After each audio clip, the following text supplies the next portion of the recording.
ان سے کہو کیا تم اللہ کے بارے میں ہم سے جھگڑتے ہو، حالانکہ وہی ہمارا اور تمہارا پروردگار ہے، اور ہم کو ہمارے اعمال کا بدلہ ملے گا اور تم کو تمہارے اعمال کا، اور ہم خاص اسی کی عبادت کرنے والے ہیں۔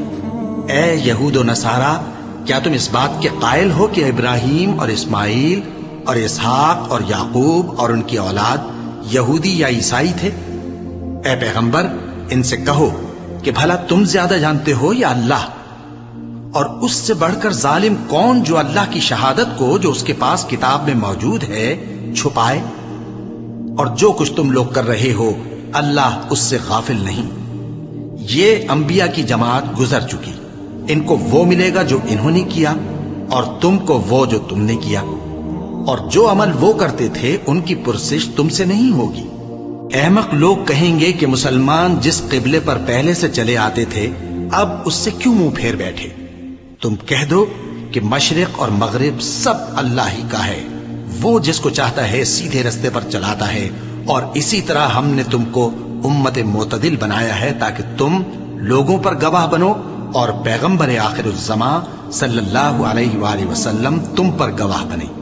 اور جس قبلے پر تم پہلے تھے اس کو ہم نے اس لیے مقرر کیا تھا کہ معلوم کریں کہ کون ہمارے پیغمبر کا تابع رہتا ہے اور کون الٹے پاؤں پھر جاتا ہے۔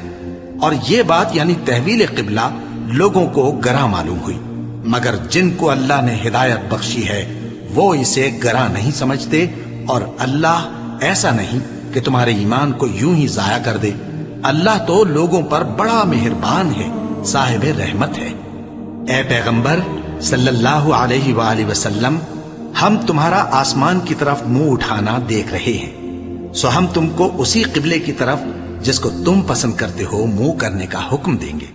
تو اپنا منہ مسجد حرام یعنی خانہ کعبہ کی طرف پھیر لو، اور تم لوگ جہاں ہوا کرو نماز پڑھنے کے وقت اسی مسجد کی طرف منہ کر لیا کرو۔ اور جن لوگوں کو کتاب دی گئی ہے وہ خوب جانتے ہیں کہ یہ نیا قبلہ ان کے پروردگار کی طرف سے حق ہے، اور جو کام یہ لوگ کرتے ہیں اللہ ان سے بے خبر نہیں۔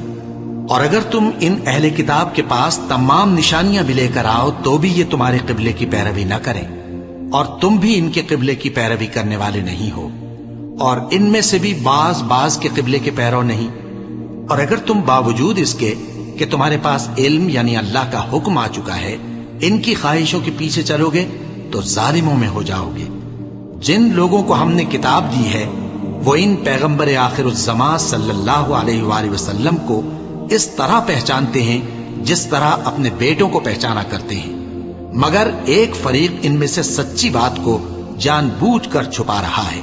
اے پیغمبر صلی اللہ علیہ وآلہ وسلم، یہ نیا قبلہ تمہارے پروردگار کی طرف سے حق ہے، تو تم ہرگز شک کرنے والوں میں نہ ہونا، اور ہر ایک شخص کے لیے ایک سمت مقرر ہے جدھر وہ عبادت کے وقت منہ کیا کرتا ہے، تو تم نیکیوں میں سبقت حاصل کرو۔